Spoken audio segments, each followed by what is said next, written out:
देखो राधा नाम तो वृंदावन में व्याप्त है और हमारे रस ग्रंथों में व्याप्त है। अगर गुरु के वचनों में विश्वास हो तो बिना नाम के भी कल्याण हो जाता है, ऐसे साधारण बोल देने पर। एक सीधा साधा गांव का भगत कभी कथा नहीं सुनता था, गाय चराता था गांव की।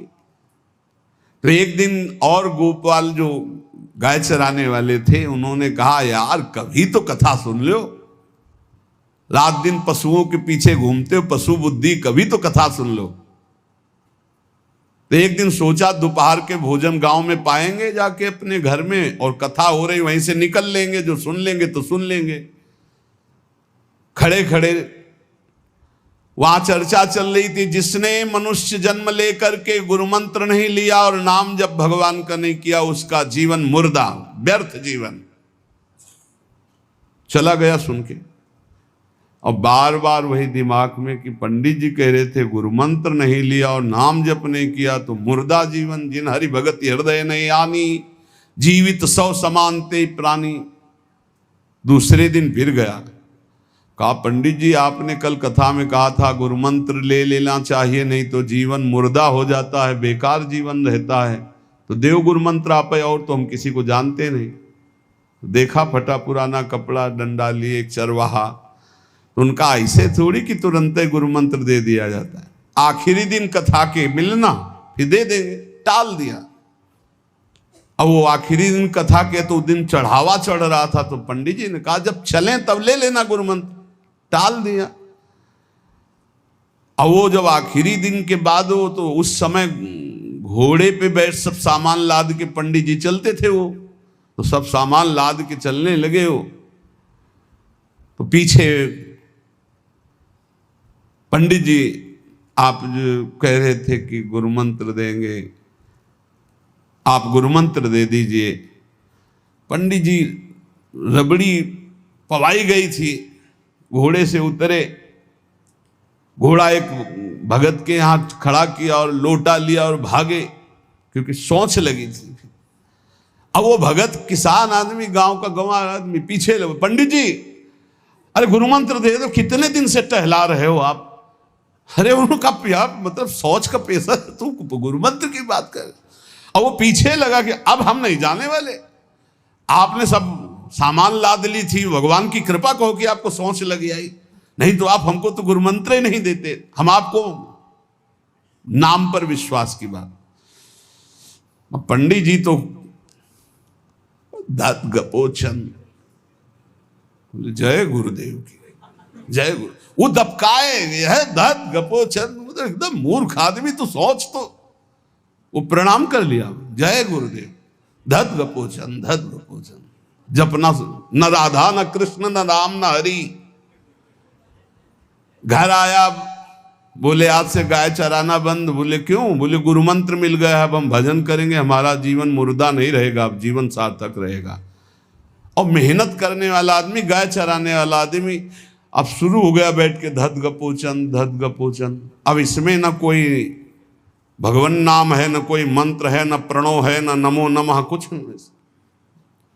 गांव के लोग, घर के लोग बोले कि यार 50 गाय चराता था, पता नहीं कौन सा हम लोगों का पाप उदय हुआ कि कह दिया कि कथा सुन लेना। अब वो गाय चराना भी छोड़ दिया, अब गपोचन शुरू हो गया। अब उसकी ऐसी लगन लगी, सहज सरल भोले जो होते हैं ना, हरिवंश महाप्रभु कह रहे हैं, मुनि मन ध्यान धरत नहीं पावत, करत विनोद संग बालक भट, दास अनन्य भजन रस कारण, जैसे हित हरिवंश प्रगट लीलानट। लालजू महाराज बड़े बड़े मुनियों के ध्यान में नहीं आने वाले, बड़े विनोदी। रुक्मिणी जी से कहा तैयार हो, भगत के दर्शन करने चलना है। रुक्मिणी जी ने कहा बहुत दिनों बाद आज आपको किसी भक्त की याद आई, प्रभु जरूर कोई महाभागवत होगा, हम चलते हैं। बोले बहुत विचित्र महाभागवत। चले, साधारण वेश में चलना है। जब गांव में गए, उस भगवान तो सर्वज्ञ ही है, उसके घर के दरवाजे में बैठ गए और रुक्मिणी जी से कहा कि पहले तुम मिल के आओ भगत के, फिर हम मिलेंगे। रुक्मिणी जी ने कहा हाँ ये उत्तम बात है, पहले हम उनको दर्शन दे के और दर्शन करके आती है। तो आंख मूंदे ऐसे, न खाना न पीना, धत गपोचन। रुक्मिणी जी ने कहा ये कौन सा नाम भगवान का, न विष्णु शास्त्र नाम में है, न गोपाल शास्त्र नाम में है, और कहीं हमने पढ़ा नहीं, ये कौन सा भजन कर रहा है।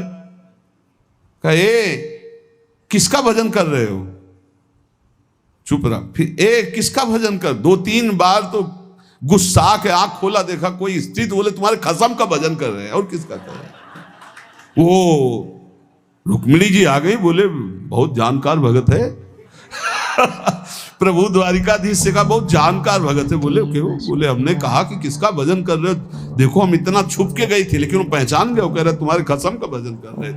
अब भगवान ने कहा हाँ तभी तो हम आए भगत जोड़कर। बोले प्रभु आप दर्शन बाद में करना, जाके पहले हमारा प्रश्न बता दो, प्रश्न का उत्तर दे दो कि आपके विष्णु शास्त्र नाम, गोपाल शास्त्र नाम, बहुत से नाम हैं, ये नाम तो हमने कभी नहीं सुना। भगवान ने कहा ये नाम हमको तो बहुत प्यारा है।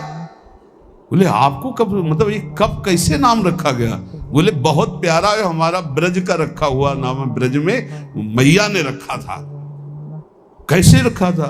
बोले एक दिन मैं माखन चोरी कर रहा था, सखा के कांधे पर खड़ा हुआ, ऊपर माट में हाथ डालकर मक्खन पूरा ऐसे खाता जाता, सखा को पवाता जाता।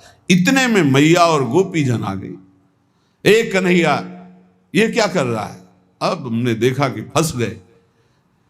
हमने कहा कि मैया हमें बहुत भूख लगी थी और देखा कि इसमें चींटी चढ़ी हुई है, तो हम चींटी निकाल रहे थे। तो बोले चींटी कैसे निकाल रहे थे, यहां पूरा हाथ सना हुआ है तुम्हारा चींटी। बोले अरे भैया तू बावरी, जब चींटी को ऐसे निकालने करते वो अंदर चली जाती तो खबो खबो के निकाला, इसलिए ऐसा इतना हाथ हो। बोले यहाँ मुंह में भी जब तुम्हारे मक्खन लगा, एक मक्खी बार बार उड़ रही थी तो हम ऐसे मारा तो पूरा मुंह में मक्खन लगा। मैया ने कहा धत गपोचन। बोले ये उस समय का नाम रखा हुआ है, मेरा बाल गोविंद में जब मैया ने रखा था मक्खन चोरी के समय उस।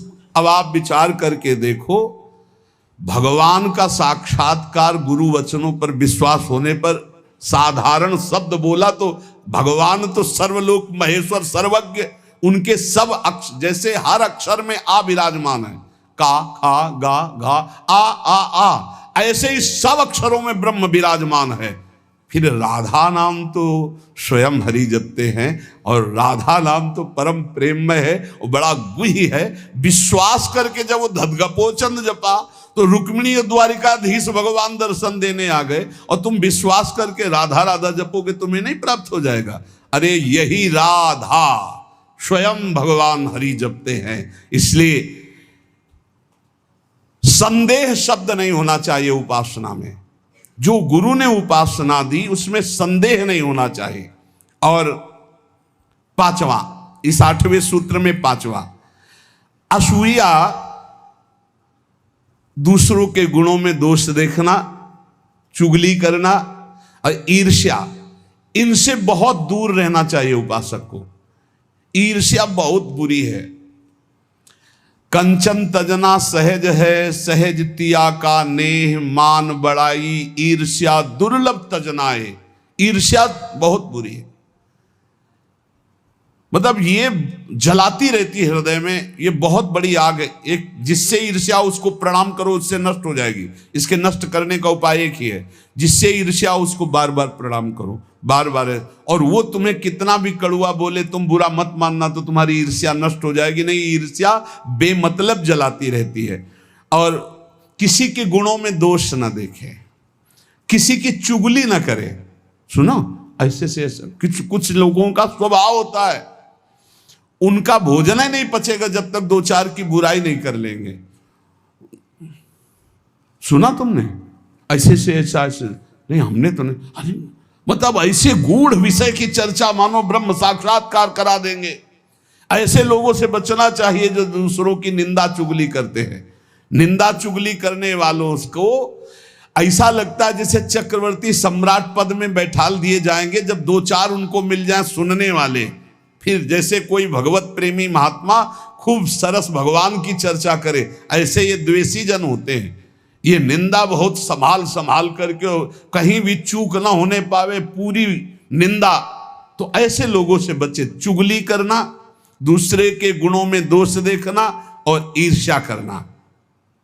9, प्रत्येक परिस्थिति में अपने आराध्य देव के द्वारा दिया गया मंगल विधान है ऐसा मानना।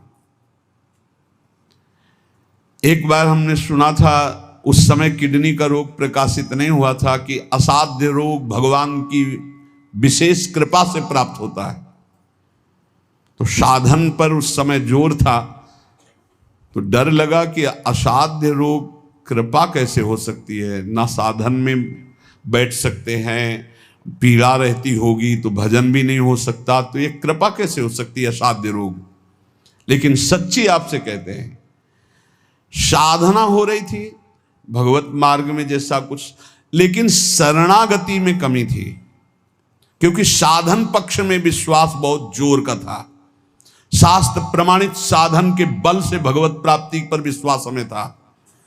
कृपा शब्द का हमारा कोई परिचय नहीं था, कृपा शब्द से हमारा कोई परिचय नहीं था। पक्का समझ लीजिए, क्या कृपा शब्द, ये तो शब्द ही नहीं था, बस साधन शब्द से परिचय था। अपनी इंद्रियों को बस में करो, मन का निग्रह करो और भगवान का निरंतर भजन करके परम पद प्राप्त करो। हर समय अपने साधन में लगे रहो। जब किडनी फेल हुई, साधन शब्द हटा, अब हाहाकार मच गया अहंकार में।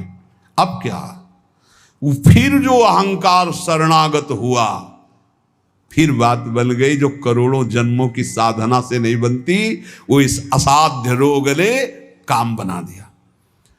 कह रहे हैं कि प्रत्येक परिस्थिति में पूर्ण कृपा, पूर्ण मंगल विधान देखना, ये 9वां सूत्र है। जैसी भी परिस्थिति आवे, चाहे जितना विकराल रूप लेकर के आ जाए परिस्थिति, कृपा ही कृपा, कृपा ही कृपा, सच्ची मानना, परिणाम में देखना बड़ा मंगल और बड़ी कृपा होगी। 10वां, प्रेम प्राप्ति के मार्ग के पथिक का जीवन बड़ा विनयमय, बड़ा विनम्र, बड़ा संयमी, सदाचारपूर्ण, त्यागमय और शांत सुख स्वरूप, प्रेमी महात्मा का ये स्वरूप। बड़ा विनम्र जीवन, बड़ा विनयमय जीवन, बड़ा संयमित जीवन, सदाचारपूर्ण और त्याग रूप। त्याग की चेष्टा नहीं, वो त्याग रूप ही है। प्रभु के सिवा उसे कुछ अच्छा नहीं लगता। कुटुंब देहते जाए छूट सब ही विधि ना तो। और अद्भुत शांति, अद्भुत शांति, कोई भी द्वंद आ जाए उसे अशांत नहीं कर सकता। 11वां, श्री राधा माधव के नित्य नूतन परमानंद प्रदान करने वाले पदों का गायन, उनकी सेवा, उनके प्रेमी जनों के दर्शन संभाषण, तब ऐसे प्रेमानंद की तरंगे हृदय में उछलती रहती है जिससे लीला रस में उसका प्रवेश हो जाता है। तब उसका लीला रस में प्रवेश हो जाता है। जीवन भर हमारा एक ही कार्य है साधना का, मय्येव मन आधत्स्व मयि बुद्धि निवेश है। प्रियालाल में मन लगाना है, प्रियालाल में बुद्धि लगानी। बुद्धि का काम है निश्चय करना, मन का काम है संकल्प विकल्प करना। अब निश्चय तो हमारा दृढ़ हो गया कि प्रियालाल ही हमारे हैं, निश्चय हो गया कि सुख है प्रियालाल में, बस ये झूठे संसार में नहीं। अब संकल्प विकल्प करने वाले मन को रूप के प्रियालाल के नाम में, रूप में, लीला में, धाम में लगाना है। श्री भगवत ऋषि जी महाराज कह रहे हैं, हम शिष्य श्यामा श्याम के गुरु, हम श्यामा श्याम। बड़ी ऊंची स्थिति की बात कह रहे हैं। ये तभी होती जब हमारा मन और बुद्धि का निश्चय केवल श्यामा श्याम में है। देखो, ये गुरु शिष्य का संबंध, प्रियालाल से संबंध दृढ़ होने के लिए है। वही श्यामा श्याम अपने स्वरूप का प्रकाश करने के लिए, प्रेम का प्रकाश करने के लिए, मार्ग का ज्ञान कराने के लिए गुरु रूप में विराजमान होते हैं, और कोई दूसरा नहीं। गुरु गोविंद न भेद कराए। लेकिन ये बाहरी व्यवहार का क्षेत्र नहीं गुरु शिष्य का, ये शुद्ध परमार्थ का संबंध है। इसमें लौकिकता की गंध भी नहीं है। इसीलिए कह रहे हैं हम शिष्य श्यामा श्याम के, गुरु हम श्यामा श्याम। ओत प्रोत अर्पण कियो निज मन तन धन धाम। निज मन तन धन धाम निरंतर अंतर नाही। निस दिन दुख सुख संग असुचि सुचि घर बन माही। नश्वर नेह निमित्त देह नाते सो उपशम। भगवत हमरे प्राण सदा भगवत के हैं हम। भगवत ऋषि जी कह रहे हम किसी और के न शिष्य हैं और न किसी के गुरु हैं। हम देहाभिमानी गुरु चेला नहीं है। चेला काहू के नहीं, गुरु काहू के ना है। सखी लड़ैती लाल की रहत महल के माहे। रहे महल के माए टहल सब करे निरंतर। दंपति अत्य कुलाए पलक कहूं परे जो अंतर। भगवत भगवत कहां करें नहीं, हम बिनु केला ताते हम परिहरे देह मानी गुरु चेला। ये देह मानी संबंध नहीं है। आध्यात्मिक संबंध का आधार है गुरु भाव। ये देह भाव वाला संबंध नहीं कि जैसे भाई बहन और रिश्ते नाते ऐसे गुरु भी बना लिए। ये सिर्फ अध्यात्म का संबंध है। प्रायः देह भाव में ही स्थित होकर के देह भाव को ही गुरु मान लिया जाता है। नहीं, ये देह भाव का नाश करने के लिए संबंध है गुरु शिष्य का। देह भाव को पुष्ट करने के लिए नहीं, नष्ट करने के लिए है। अपने देह की उपेक्षा करके गुरु को सच्चिदानंद के स्वरूप में स्वीकार करना परमार्थ का स्वरूप है। गुरुर् ब्रह्मा गुरुर् विष्णु गुरुर्देव महेश्वरा गुरु साक्षात परब्रह्म तस्मै श्री गुरुवे नमः। तो गुरु का देह मंदिर है, उसके अंदर बैठा हुआ जो परमात्म तत्व वही गुरुदेव है। वही परमात्म तत्व कौन है? श्यामा श्याम।